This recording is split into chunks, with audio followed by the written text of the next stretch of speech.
aquelas que carregam naturalmente a forma e que fazem com que o movimento aconteça nelas e por meio delas. Porque Platão explica aqui tem a mesa real. Para Platão existe uma mesa real que faz com que a mesa concreta aqui exista. Agora, Aristóteles não. Só que acontece o seguinte, de fato eu posso aprender aquilo que faz com que a mesa seja uma mesa. Mas a mesa, ela é um artefato. Ela é um artefato. Foi alguém que fez com que...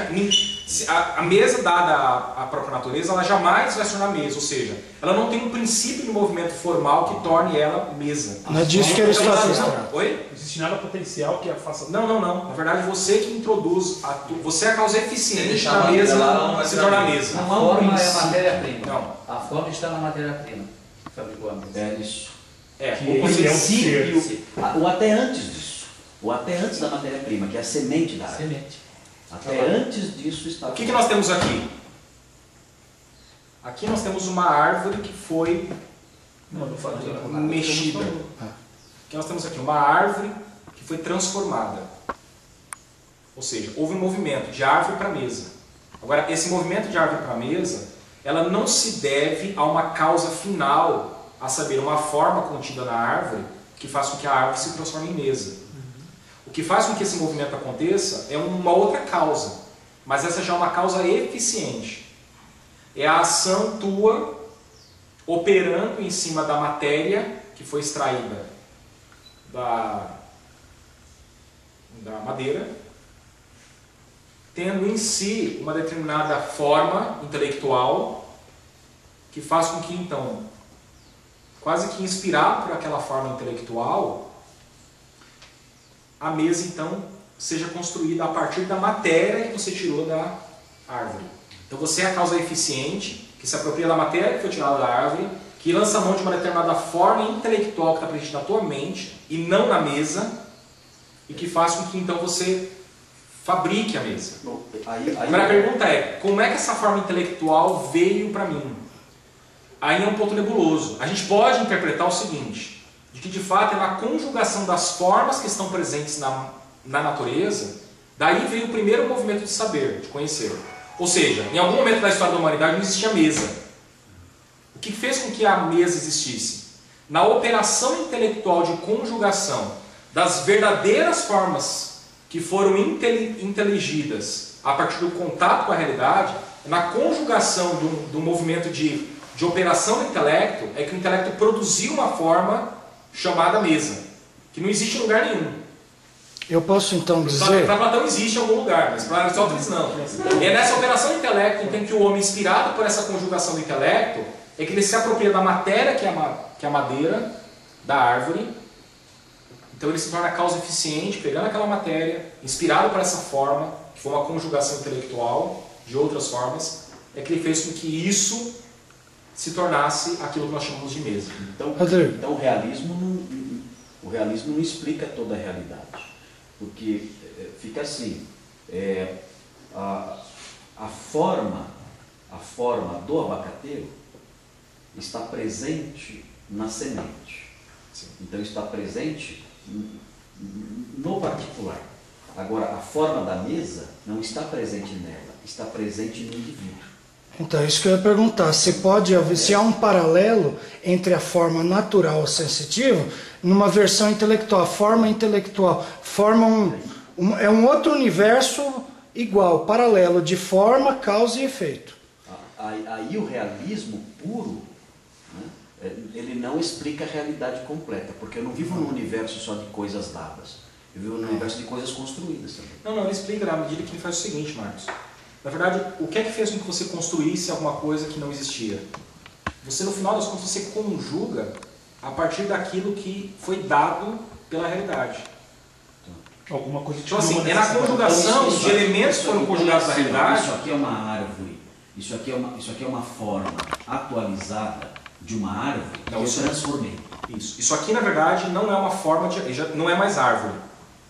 Agora, eu transformei isso baseado em quê? Em uma forma intelectual. Toda forma intelectual. Ah, tá. Mas essa forma não é uma coisa que está presente com o princípio de movimento na mesa, porque senão uma mesa pode gerar outra mesa. Isso não acontece. Ou uma mesinha pode ser um mesão, isso também não acontece. Então essa forma intelectual é uma produção do meu intelecto. e que, inspirado nisso, eu crio esse artefato. A pergunta é, como é que essa forma veio parar na minha mente?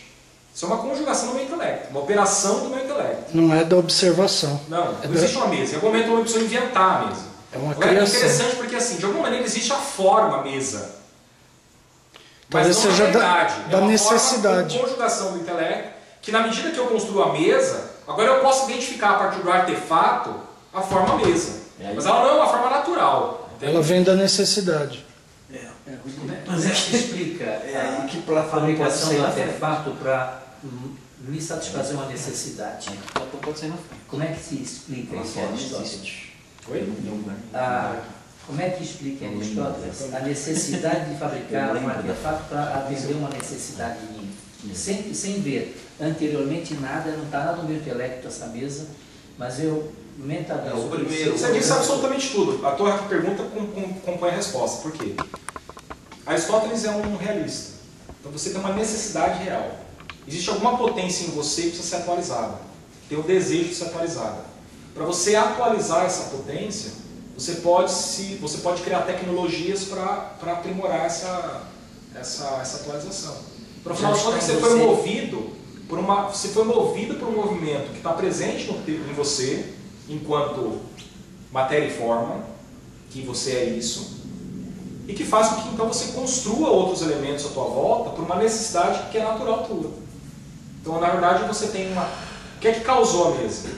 Um ímpeto de um movimento que está presente em você e que faz com que, visando um determinado fim, você construa a mesa. Deixa eu pegar isso, por exemplo, da política de Platão. O homem é um animal, mais do que um animal gregário. Um homem é um animal racional. Então, dentro dele existe uma potência que é a racionalidade e que faz com que os homens vivam em comunidade, e não uma comunidade apenas para operar coisas comuns, mas uma comunidade onde a autossuficiência humana como um todo se atualize. Então eu preciso do Marcos, nós precisamos uns dos outros, numa comunidade que é mais que uma comunidade gregária, uma comunidade racional, para que aquilo que de racional tem em mim se atualize. Agora, as formas em que essa comunidade pode se formatar são as mais diferentes. Eu posso, de repente, politicamente, ter um dado formato que é a tal da democracia, um dado formato que é a aristocracia, um dado formato que é qualquer coisa que seja. Então, as maneiras que são construções humanas, eles existem em função de uma necessidade que está presente em nós. Nós somos animais racionais. E enquanto animais racionais, nós não existimos para viver sozinhos. Nós operamos e necessitamos operar conjugadamente para que a nossa plena racionalidade se desenvolva. A maneira como isso vai acontecer é uma questão de utilidade. A utilidade pode gerar, em dado momento, que um homem opte pela democracia. A utilidade pode, em determinado momento, fazer com que o homem opte pela aristocracia. A utilidade pode fazer com que, em determinado momento, o homem opte por uma mesa alta.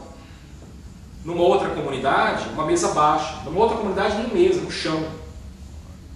Mas o que gera essa tecnologia é uma dada necessidade de utilidade que está presente no teu espírito. Entende? Isso Platão. Vamos à frente. Vamos pra Obrigado, Thomas. A gente fugiu um pouquinho do texto. Vamos lá. Agora vamos continuar a leitura, porque agora você vai entender o que estão dizendo aqui. Então o que a gente está falando aqui é o seguinte, olha, existe um princípio motor eficiente que faz com que as coisas passem de potência para o ato. Então se o movimento acontece é porque o movimento depende de uma coisa passar da potência para o ato.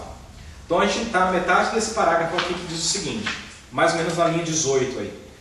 Também não basta que ela seja em ato, se sua substância implica potência.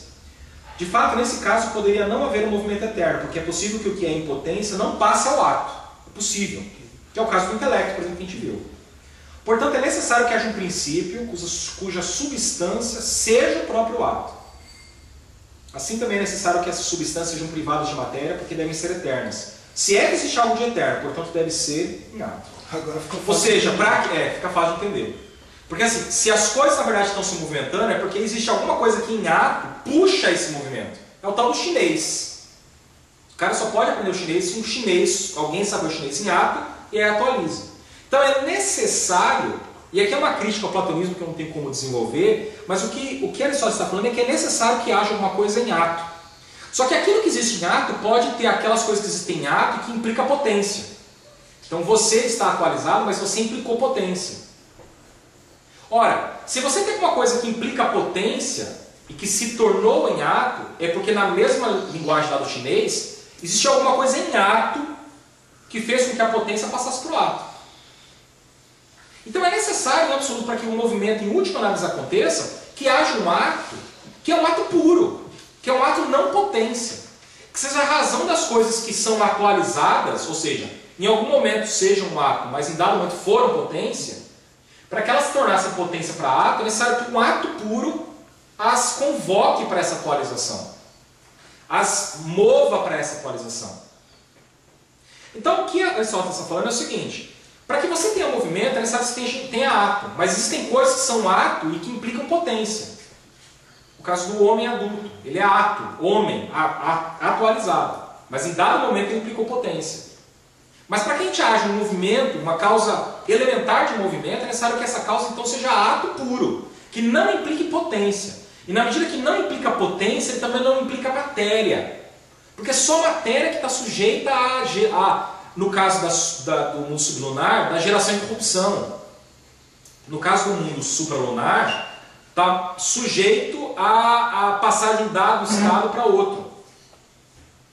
Ou seja, é necessário que o movimento esteja implicado na matéria. O movimento só existe na matéria.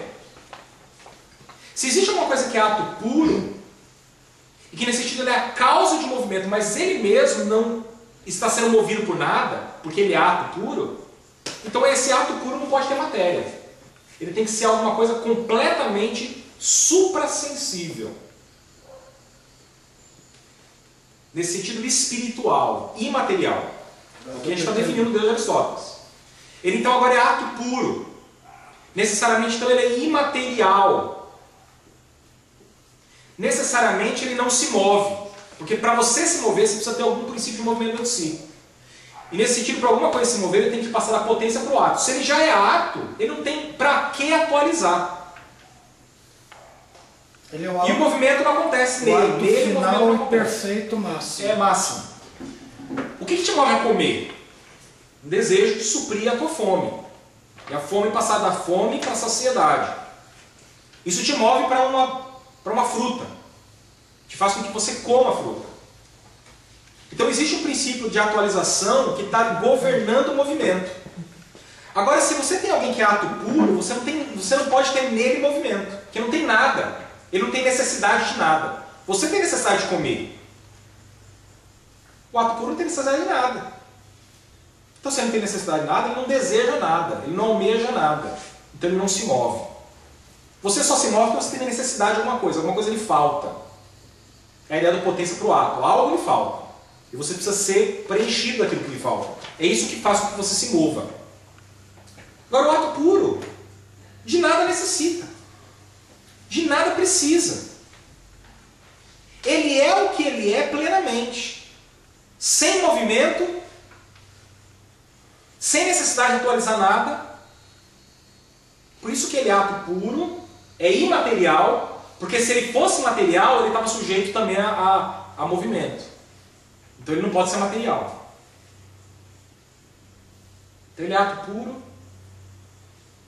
ele não tem necessidade, ele é não movente, não movido, ainda que mova todas as coisas. A gente está entendendo quem é esse Deus de Aristóteles. Tudo bem até aqui?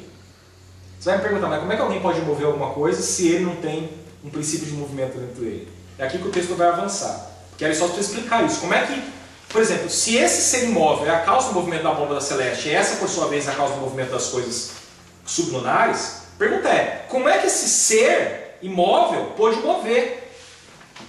Porque é necessário que se alguma coisa está movendo é porque eu dei um peteleco. Mas se eu dei um peteleco, é necessário que eu tenha um movimento em mim. Como é que essa coisa pode ser totalmente impossível de aplicar movimento a ela, ao mesmo tempo ele seja a causa do movimento de todas as coisas? É para isso que agora o texto vai ter que dar conta. Tudo bem até aqui? Beleza. Eu quero que vocês pensassem nisso na nossa definição de Deus também. E aí eu vou fazer umas provocações assim para nós mesmo, sem áreas de professor, bater papo. Porque nós falamos, por exemplo, que Deus é um Deus também que não tem necessidade dentro dele. Não é? Ele não tem necessidade. Porque se ele tivesse necessidade, algo lhe faltava. E se algo lhe faltasse, ele seria imperfeito. Se ele fosse imperfeito, ele não pode ser Deus. Eu só tenho vontade. Então, nesse sentido, ele é um ser que ele não tem necessidade. Será que isso implica de que é um ser também imóvel?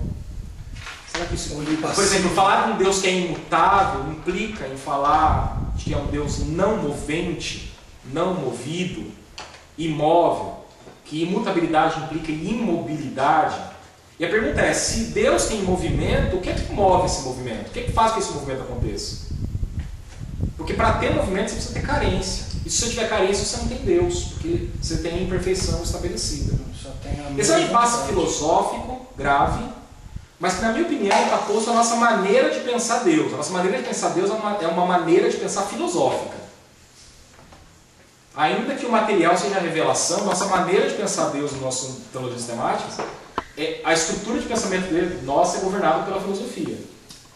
Mas aí a gente vai levantando essas questões para a gente depois bater um papo sobre isso, tá bom? Então vamos lá. Por outro lado, surge uma dificuldade. Parece que tudo que é ativo pressupõe potência, e ao contrário, nem tudo que é em potência passa ao ato. Parece desse modo que a potência é anterior ao ato, que é óbvio. Mas se assim fosse, não existiria nenhum dos seres. De fato, é possível que o que é em potência, para ser, ainda não seja. Ou seja, pode ser que tudo exista em potência. O que é que faz com que as coisas passem da potência para o ato? É o ato puro. O ato puro é aquele ser que faz com que as coisas passem da potência para o ato. É basicamente o que ele está colocando aqui. Então, mas se fosse assim, não existiria nenhum dos seres. De fato, é possível que o que é em potência para ser, ainda não seja. Se você só tiver tudo em potência, então você não tem movimento. É necessário que alguma coisa em ato promova o movimento. E mesmo que ocorresse o que diz os teólogos aqui, leia-se, aqueles que dizem coisas a respeito da divindade. Platão é um. Platão é um. De certa maneira, os teólogos, aqueles que dizem algo sobre os deuses, também são teólogos.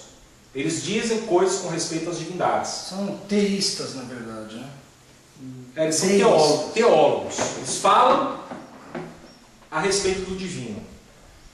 Então, e mesmo que ocorresse o que diz os teólogos, para os quais tudo deriva da noite, e aqui é óbvio que, então, nesse caso, nós estamos diante dos teólogos, não apenas como teólogos, a gente está excluindo aqui nessa composição Platão, por exemplo. A gente está falando, de fato, daqueles que dizem coisas a respeito das divindades. Por que da noite? Então, é isso que eu vou colocar para vocês. Tem um trecho aqui dos filósofos pré-socráticos que é importante verificar.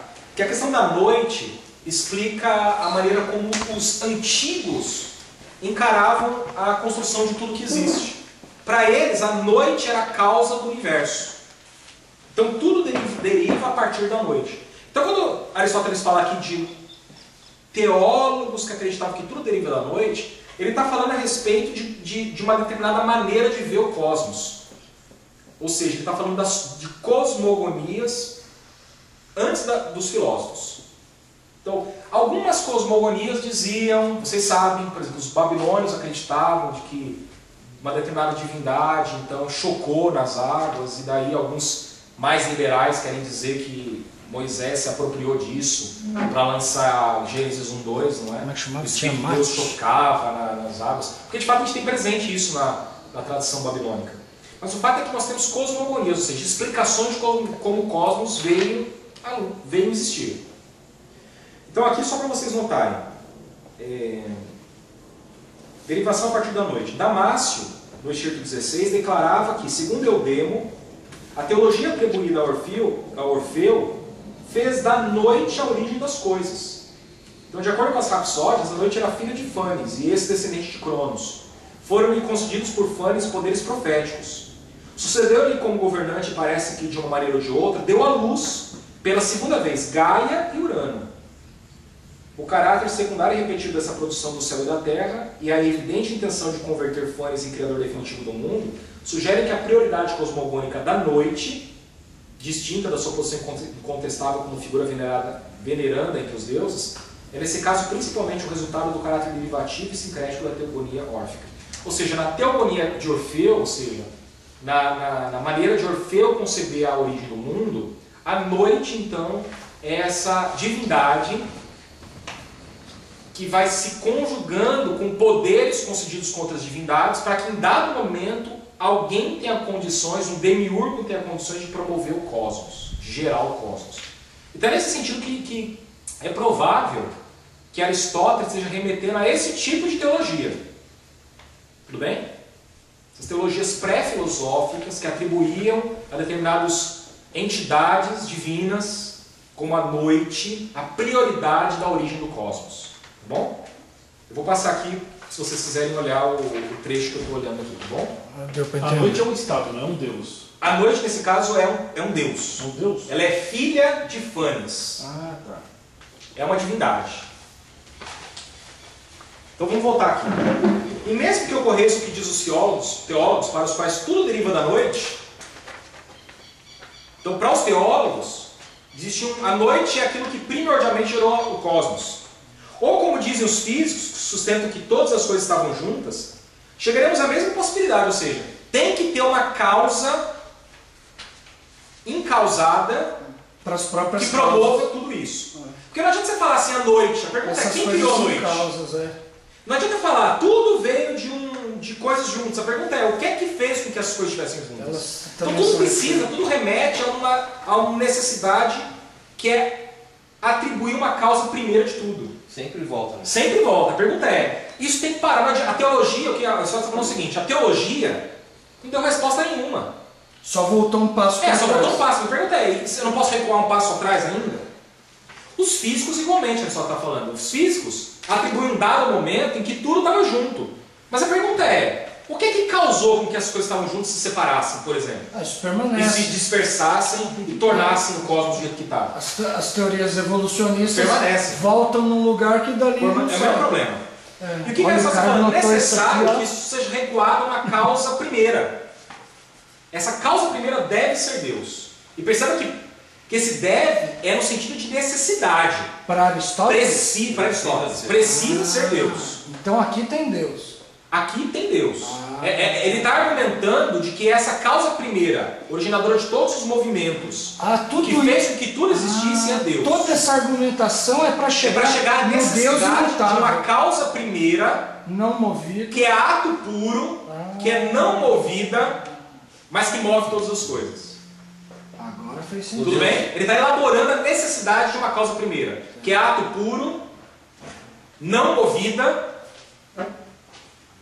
mas que move todas as coisas. Ele tinha conhecimento do Deus dos judeus? Certamente não. Nada? Certamente não. Nenhuma influência? Certamente não. Se a gente considerasse... Agora aqui é uma pergunta interessante, porque se a gente considerar, eu acho que todos nós consideramos isso, as declarações de Gênesis, da onde vem por exemplo, a pergunta é, o que é que veio da onde? Moisés extraiu dos babilônios as suas declarações sobre criação, ou de fato as coisas foram elaboradas como Moisés escreve, e essa realidade, que é uma realidade, também foi passada por meio de contação para as próximas gerações, e nesse sentido elas se variaram. Então, muitas variações podem ser também fruto de uma causa fundamental que existiu na história e que por meio da contação em gerações e povos foi encontrando variações, onde Moisés resgata, a partir da revelação de Deus para ele, qual é a origem, ainda que possa coincidir com alguns caminhos que os babilônicos tomaram, os fenícios tomaram. Esse é o raciocínio para mostrar a veracidade, por exemplo, do relato do dilúvio. Ele está presente, ainda que em formas corrompidas, nas culturas A pergunta é, então esse é o ponto. A pergunta é, quem tomou de quem? Tá.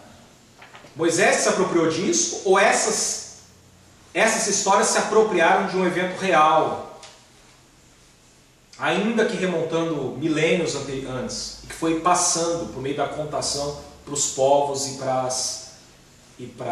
os povos, né? Rodrigo, mas... Bom, questão aí, vamos voltar para o texto. Não, só uma observação, mas será que nessas religiões da época de Moisés, tem alguma coisa alguma entidade se declara como Deus, como acontece quando Moisés... Várias. Todos. Ele falando, eu sou o que sou, e essa questão do ser, em algumas outras aparece? Não, todas elas têm o monoteísmo é uma É uma exclusividade... exclusividade De Moisés, mosaico. É uma exclusividade da convicção judaico-cristã que foi inaugurada com a revelação de Deus para... Nesse sentido, né, de revelação para Moisés. Ou talvez com os patriarcas, por assim dizer. Não é? Então não tem nenhuma outra que chegue perto Não, disso. nem você tem noção de divindades. Divindades e das mais. Agora aquela que diz, eu sou a divindade, mais ninguém é divindade, não tem. Como causa Você pode ter uma prioridade com os deuses. No caso Zeus, por exemplo, ele é um ser, ele é um divino prioritário. Mas ele não diz, enquanto eu sou Deus, os demais não são. Então você tem o politeísmo garantido. No caso de Aristóteles, existe um certo monoteísmo em Aristóteles. A pergunta é, que tipo de monoteísmo a razão, entende, produziu? Essa é a questão que a gente está tentando articular aqui. Era um Deus pessoal também, né? Não, a gente vai ver isso daqui a pouquinho. Vamos ver se esse Deus é pessoal. Mas eu acho que a gente já tem resposta. Você consegue imaginar um ato puro, que não se move, que move todas as coisas? Pessoal, é possível conceber isso? Deixa vocês darem a resposta. Vamos lá, vamos continuar. Com efeito, como poderia produzir esse movimento se não existe uma causa em ato? A matéria certamente não pode mover a si mesma, mas é movida pela arte de construir. Então, pouco o menstruo, ou a terra move-se a si mesma, mas o germe e o sêmen os movem. No caso, o germe a terra e o sêmen o menstruo. Por isso, alguns admitem uma atividade eterna, como Leucipo e Platão. De fato, eles sustentam que o movimento é eterno. Todavia, eles não dizem a razão pela qual o movimento é e como é. E nisso Aristóteles tem muita razão. Platão disse, o movimento é eterno, mas não diz como. Por exemplo, você não tem uma declaração de divindade tão explícita em Platão como você tem em Aristóteles. Em Aristóteles você tem a projeção do mundo das formas, das ideias, das matemáticas. Mas daí para ter uma efetiva construção do divino, como Aristóteles fez, não tem. Tem um trecho que eu peguei aqui de uma obra da República de Platão, que depois a gente vai representar aqui, apontar, para dizer que, na verdade, as declarações de Aristóteles em relação à divindade, elas não se distanciam tanto da de Platão, com exceção de uma questão fundamental, ou de algumas outras, né, mas no texto que a gente vai ver é uma questão fundamental. Mas, de fato, a maneira como Aristóteles explicou a maneira como a divindade é o que é e por que ela é o que é, isso Platão não fez. Então vamos lá. De fato, eles sustentam que o movimento é eterno. Todavia, eles não dizem a razão pela qual o movimento é e como é. Nem dizem a razão pela qual ele é deste ou daquele modo. Entretanto, nada se move por acaso, mas sempre deve haver uma causa. Por exemplo, isso se move agora desse modo por natureza, aquilo daquele modo pela força, pela inteligência ou por outra razão. E de que espécie é o movimento primeiro? Essa é a pergunta. De que espécie é o movimento primeiro? Esse ponto é extremamente importante. E Platão não poderia propor o que às vezes considera a causa do movimento, ou seja, o que se dá a si mesmo o movimento, que é a própria alma. Mas isso que, segundo ele, é a alma, é posterior ao movimento. E nasce junto com o mundo, como ele mesmo afirma. Aqui é um embaraço que Aristóteles aponta em Platão, porque Platão fala que o que faz com que você se move é a alma que está presente em você. E o princípio de movimento é em você, que a alma faz com que você se mova. E o que faz a alma se mover? Esse é o ponto. O que fez com que a alma fosse para você? Ou que a alma se movesse? Então Platão fala, nesse sentido é um argumento circular de Platão. Platão fala que o princípio de movimento é a alma. Mas ele mesmo admite de que o movimento é anterior à alma. Então aí não é uma justificativa adequada você falar que a alma é princípio de movimento. Porque se o movimento é anterior à alma, então é insustentável a posição de Platão. Então tem que ter alguma coisa que é anterior ao movimento e que seja mais, nesse sentido, mais completo do que o conceito de alma que Platão ofereceu. E é para lá que Aristóteles está arrumando. Ora, considerar que a potência seja anterior ao ato, em certo sentido, é verdadeiro. Em outro sentido, não é, como já dissemos. Que o ato seja anterior à testa, Anaxágoras, porque a inteligência de que ele fala é ato. Né? Então você tem uma potência que vira ato, mas a potência vira ato é uma causa em ato para que a potência vire ato. Portanto, não existiram por um tempo infinito caos ou noite, como falavam os teólogos. Mas sempre existiram as mesmas coisas. Ou ciclicamente, ou seja, uma é causa de outra, que é causa da outra, que é causa da outra, ou de algum outro modo, se é verdade que o ato é anterior à potência. Ora, se a realidade é sempre a mesma, ciclicamente, é necessário que algo permaneça constantemente e atue sempre do mesmo modo. E para que possa ocorrer geração e corrupção, deve haver alguma outra coisa que sempre atua de maneira diferente, separada, né? E é preciso que essa coisa, em certo sentido, destaca essas frases, atue em virtude de si mesma, atue em virtude de si mesmo, e no outro sentido, em virtude de outro, portanto, em virtude de uma causa anterior diferente da primeira, ou em virtude da primeira.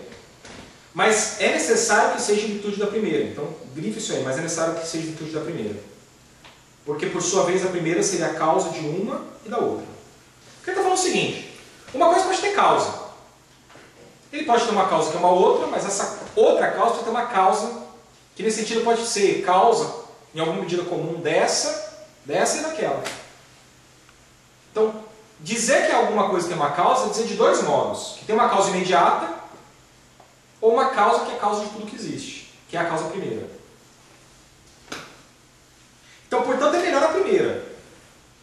De fato, por um motivo simples. Por que é melhor a primeira? Porque é a única que explica e que pode parar o absurdo do recuo ao infinito de causas. Então, a primeira é a melhor. Se ela é melhor, ela também é necessária. Leia-se aqui também. De fato, dissemos que é por essa causa que as coisas são sempre do mesmo modo. A outra, por sua vez, é a causa da diversidade das coisas. E as duas juntas são causa de as coisas serem sempre diversas. Assim se comportam, portanto, os movimentos. Que necessidade há, então, de buscar outros princípios? Aqui é uma crítica ao platonismo, né? Tudo bem até aqui? Então vamos avançar. 7. Dado que é possível que as coisas sejam assim, e se assim não fosse, todas as coisas deveriam derivar da noite, da mistura e do não ser, essas dificuldades podem ser resolvidas. E é o que Aristóteles vai tentar fazer aqui.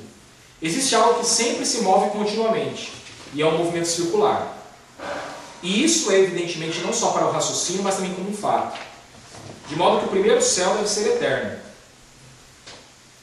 Aqui ele está falando das realidades celestiais, que é o céu que se move circularmente. Portanto, há também algo que move. E dado que o que é movimento e move a um termo intermediário, deve haver, consequentemente, algo que mova sem ser movido. Você pode grifar essa frase. Algo que mova sem ser movido e que seja substância eterna e ato. Ele está retomando isso. O que ele está dizendo é o seguinte, o mundo suprassensível, aliás, o mundo sensível, sublunar, o movimento que existe nele pode ser explicado pelas esferas celestes, que move de forma perfeita, não corruptível, o movimento circular. Mas esse movimento é um movimento intermediário. É necessário que alguma coisa mova isso. Porque sem uma causa constante de movimento, o movimento cessaria. O que é essa causa? É necessário que essa causa, e aqui ele só dá um salto, porque ele fala, o que antecede o movimento da esfera celeste é esse primeiro motor. É essa substância primeira, suprassensível, ato, eterna, que move sem ser movido. E desse modo, movem o objeto do desejo e da inteligência. Movem sem ser movidos. Ora, o objeto primeiro do desejo e o objeto primeiro da inteligência coincidem. De fato, o objeto do desejo, eu já expliquei esse negócio do desejo, que é importantíssimo, é o que se nos mostra como belo. O objeto primeiro da vontade racional é o que é objetivamente belo. E nós desejamos algo porque acreditamos ser belo. E não o contrário. Acreditamos ser belo porque o desejamos. De fato, o pensamento é o princípio da vontade racional. E o intelecto é movido pelo inteligível. Ou seja, é o inteligível que faz com que o intelecto se mova, visando a sua própria atualização. Agora, como é que ele se move? Aqui é um ponto interessante, porque Aristóteles vai aplicar uma coisa para o intelecto que vai ser válida para tudo. O que faz com que o teu intelecto busque o belo? O que faz com que o teu intelecto busque o belo? Por que você, quando vê uma cataratas lá do Foz do Iguaçu, você fica extasiado? Estático diante daquilo. Você, de alguma maneira, a tua alma reconheceu o belo ali. O belo possui uma atração. Esse é um ponto. É um ponto importante para o Aristóteles. Porque assim, o que faz com que o meu intelecto se atualize? É o desejo. O desejo de descobrir.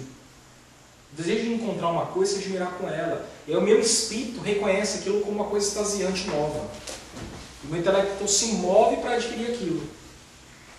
O que ele está querendo dizer é o seguinte: o que move com que o intelecto passe da potência para o ato é o desejo.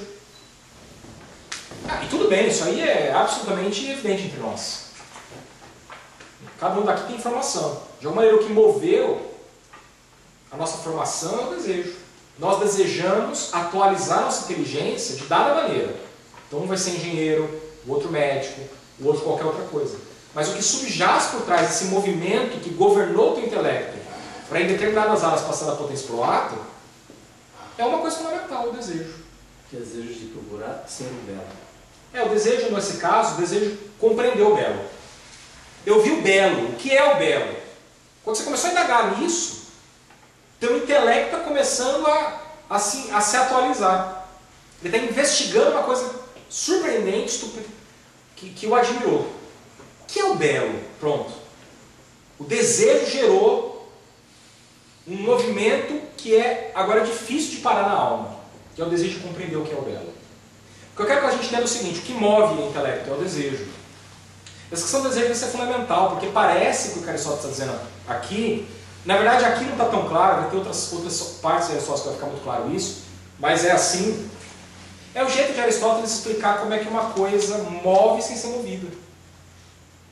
O que faz com que as coisas, na verdade, em potência, se atualizem? Tem que ter um ato puro que mova elas para a atualização. Agora, como é que esse ato puro move as coisas para ser atualizadas sem mover? Você falar o seguinte: Deus de Aristóteles deu um peteleco no mundo, isso é equivocado. Porque se o Deus de Aristóteles desse um peteleco no mundo, ele se moveria. E esse Deus de Aristóteles é imóvel. Então como é que ele justifica, como é que ele explica o fato de todas as coisas moverem-se pelo ato puro, sem que o ato puro dê um peteleco nas coisas? Ele é um motor imóvel, ou seja, ele é imóvel, mas ao mesmo tempo motor do movimento de tudo que existe. Aqui entra o aspecto do papel do desejo. As coisas querem ser como o ato puro. Peraí, as coisas desejam a atualização. Eu já ia dizer que o Deus de Aristóteles era pessoal. Não é. As coisas, elas desejam ser atualizadas. Elas desejam ser plenamente ato. Porque potência é privação. Potência é necessidade. E eu anseio com que as minhas necessidades, as minhas privações deixem de existir. É no cessar das privações é que o ato acontece. Ora, como é que o ato puro move as coisas sem mover elas? Simples. O ato puro existe como ato e todas as coisas o desejam. E na medida que o desejam e anseiam serem atualizadas, é que por esse desejo de serem como ato puro, é que elas passam da potência para o ato. É assim que Aristóteles explica a maneira do ato puro mover todas as coisas, sem dar um único movimento em direção a elas. Como é que as coisas se movem pelo ato puro, sem que o ato puro proporcione um movimento inicial? As coisas se movem por desejo. Elas desejam o ato puro. Nesse sentido, então, o ato puro, separadamente de todas as coisas, ele é a causa do movimento de tudo. Porque sem ele, é o que Aristóteles falou lá atrás, sem alguma coisa que é pleno ato, a potência não se atualiza. Ora, o ato puro é aquele ato primordial que justifica todos os movimentos das coisas sensíveis sem ser sensível. Na medida que tudo que é sensível, porque está privado, porque tem potência, deseja se atualizar. E onde é que nasceu esse desejo nelas? Elas desejam ser como ato puro. Aí a dificuldade Vocês gostaram da explicação ou não? É que ele cria personalidade em seres impessoais, em substâncias impessoais. Em cada substância impessoal ele cria uma personalidade para ver desejo, ao invés de reconhecer um Deus pessoal. Então essa é a questão, você não precisa ter vontade para ter desejo de atualização. Esse é um equívoco. Não é a mesma coisa? Não é a mesma coisa. Esse desejo não é pessoal. Não, e isso na tradição cristã também é tranquila. O que move o desejo é uma necessidade que tem como fundamento a privação. Mas aí não pode ter a vontade ela necessidade. excede isso. A vontade, por exemplo, vamos pegar a tradição platônica. Eu posso desejar tomar essa água, porque eu estou com muita sede. Mas se o meu intelecto sabe que essa água ela tem um veneno dentro de si, eu consigo superar o meu desejo. A minha vontade se ignora o meu desejo.